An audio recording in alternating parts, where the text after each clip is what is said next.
The boardroom went silent the moment Adrian Cole walked in holding hands with a man in a faded denim jacket, and someone laughed out loud. "This is a joke, right?" sneered Marcus Whitfield, one of the senior vice presidents, his voice slicing through the polished glass walls of Coleridge Industries' executive floor. "Our CEO is dating, what, an airline pilot? A single dad pilot who probably can't even afford his own apartment?"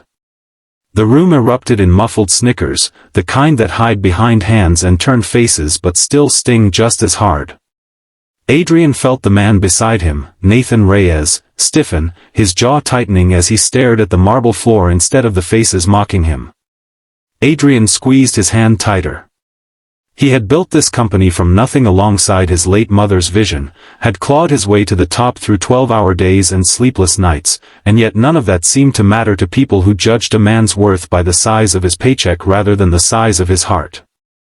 If you believe in kindness, in second chances, and in love that doesn't care about bank accounts or titles, hit that like button right now, drop a comment telling us where you're watching from, share this video with someone who needs a reminder that real worth isn't measured in dollars, and subscribe to Wisdom Story House so you never miss a story that touches your soul. Nathan Reyes was 34 years old, raising his 7-year-old daughter Hazel alone after his wife passed away from a sudden illness 3 years earlier. He flew commercial routes for a regional airline, waking up at 4 in the morning some days just to make sure Hazel had breakfast before the babysitter arrived, juggling flight schedules with parent-teacher conferences, and falling asleep most nights with exhaustion etched into every line of his face. He had met Adrian 6 months ago on a delayed flight from Chicago, when turbulence forced an emergency landing and Adrian, frazzled and short-tempered from a cancelled merger meeting, had snapped at the flight crew. Nathan, instead of getting defensive, had simply knelt beside Adrian's seat and said, calmly, "I know you're scared. I get scared too, every time I take off without knowing exactly what's waiting in the sky. But we're going to land safe, I promise you." Something about that gentleness had cracked Adrian wide open, a man who had spent 15 years building emotional walls as tall as the skyscraper that housed his company. Their relationship grew slowly, quietly, away from cameras and headlines, two tired souls finding comfort in each other amid chaotic schedules and grief neither had fully processed. Adrian had lost his mother to cancer 5 years prior, and in many ways, loving Nathan and his daughter Hazel felt like rediscovering a family he thought he had buried along with her. But Coleridge Industries was a company obsessed with image, with appearances, with the kind of cold prestige that made boardrooms colder than necessary. When word leaked that the company's 38-year-old CEO was in a relationship with a divorced single father who worked a blue-collar aviation job, the gossip spread through the executive floors like wildfire, and not the warm kind. Whispers turned into open mockery within weeks. Adrian would walk into meetings and catch colleagues exchanging smirks. Someone left an anonymous note on his desk that read, "Pilots are for flying planes, not flying into boardrooms." Marcus Whitfield, hungry for Adrian's position and emboldened by quiet support from a faction of board members, began making comments in shareholder calls about the optics problem of their CEO's personal life. He suggested, more than once, that perhaps Adrian's judgment was compromised, that dating someone beneath his social standing reflected poorly on the company's image to investors.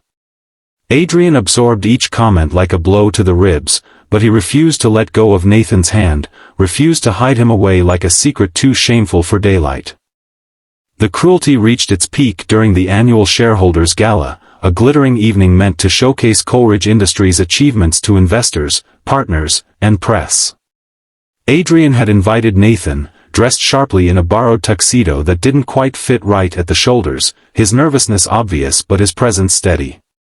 The moment they walked in together, Marcus made sure his voice carried across the ballroom.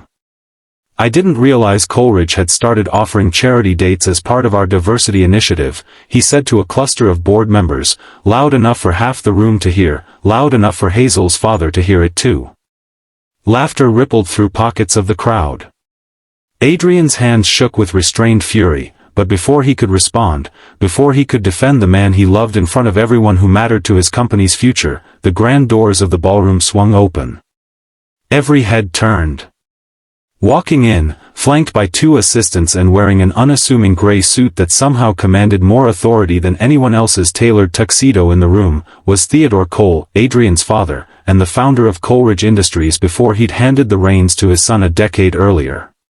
Theodore was a billionaire whose name appeared on financial magazine covers, a man known for his sharp business instincts and even sharper silence when he was displeased. He had not attended a company event in 3 years, citing health and a preference for quiet retirement, and his sudden appearance sent a wave of nervous energy rippling through the crowd.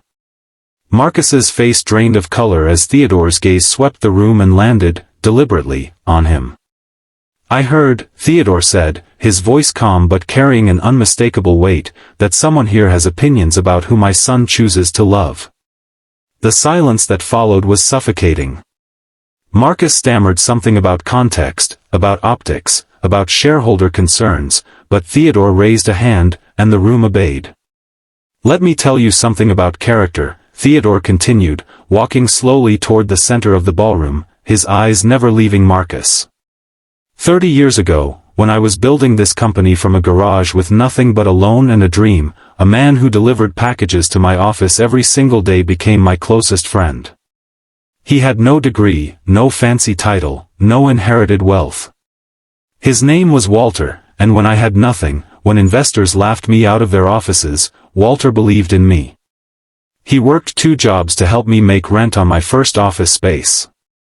I would not be standing in front of you today, in this ballroom, surrounded by everything I built, without a man some of you would have mocked the same way you're mocking the person my son loves. He paused, letting the words settle over the crowd like a heavy fog. Walter passed away 8 years ago. I named the foundation that funds scholarships for underprivileged students after him. Some of you have shaken hands with people you'll never know contributed to your paychecks because of a man you would have dismissed as unworthy of this room. Theodore turned toward Nathan, who stood frozen, Hazel's photograph tucked discreetly in his jacket pocket where he kept it always for comfort.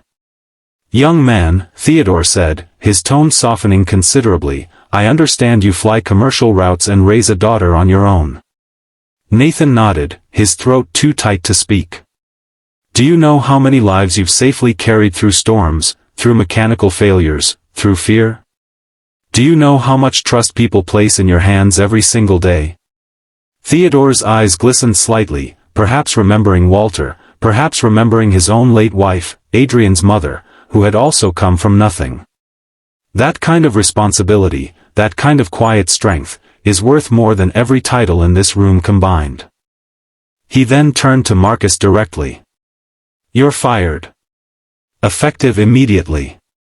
Not because my son is dating someone you deem unworthy, but because you've spent your career judging people's value by their bank balance instead of their character, and that is not the kind of leadership this company was built on." Gasps rippled through the crowd, but no one dared object. Theodore Cole still held enough shares, enough influence, enough quiet respect even in retirement, that his word remained final. Adrian, tears threatening to spill despite years of practiced composure, walked over and embraced his father, whispering a thank you that carried decades of unspoken gratitude. Nathan stood nearby, overwhelmed, until Theodore extended a hand toward him and said warmly, "Welcome to the family, son.